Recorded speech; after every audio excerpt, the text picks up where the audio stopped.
The chapter on Sempronia is rather surprising. It doesn't seem very strongly motivated. We don't hear much about Fulvia, who's much more important from the point of view of the plot because she helps to betray the conspiracy to Cicero. Instead, we just hear that among Catiline's supporters are not only many men, but also some women. And that in itself, the way it's put, I think is Sallust meant to be making us think, or Catiline's getting involved with women, dragging them into sort of political corruption when they should be perhaps even more virtuous than men. You know, the fact they're women at all is clearly a problem. But then, okay, what sort of women are involved? We just hear in this very much sort of set piece, new start, among these women in Aes erat Sempronia. And the first thing we hear about her is that she did many sort of facinora crimes or deeds, bad things, in what was quite a masculine way. She's described as having virilis, manly, audacia, daring. So her problem is that she's a woman who's behaving like a man, getting involved with politics, it seems. But that in itself might be enough to characterise her. But no, we have an entire chapter just discussing what she is like. And I think the way that Sallust arranges the details that he includes about her is sort of meant to show how she is corrupt. I keep using this word because it's not just sort of bad, but a corruption, a perversion of what a good person ought to be. And I think this is very clear with Sempronia and the way she's held up as an example.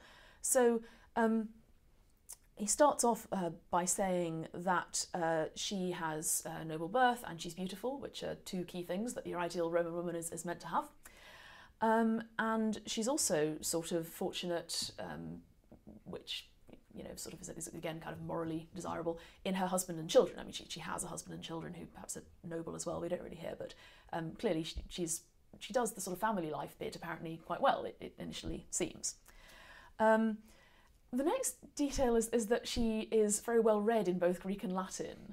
And that begins to be a bit more dubious. I mean, normally a good Roman woman, you know, has children and spends a lot of time sort of spinning wool. So the fact that she sort of reads books and is perhaps more learned than a woman ought to be instead begins to be a little bit dubious. But on the other hand, to be educated can be a good thing. And then we learn that she could play the lyre and dance, and then this begins to get, well, she's gone a bit too far.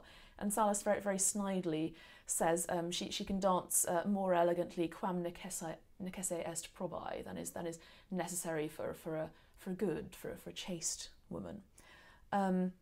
And then, of course, we hear that she was utterly sexually and financially corrupt, that she went after men, which is, again, the wrong thing you're meant to do as a woman. You're meant to be pursued, and obviously if you're a good wife, you're not meant to be pursued either, but she's even worse. She goes after men. That you know, she's also involved with crimes of murder, with debt again. There's a lot of financial corruption throughout Sallust. But again, what's interesting is that having sort of descended into the pit with Sempronia, we're again shown how she perhaps could have been something better. And Sallust finishes the chapter by saying, well, you know, she had ingenium, which is probably sort of cleverness and character,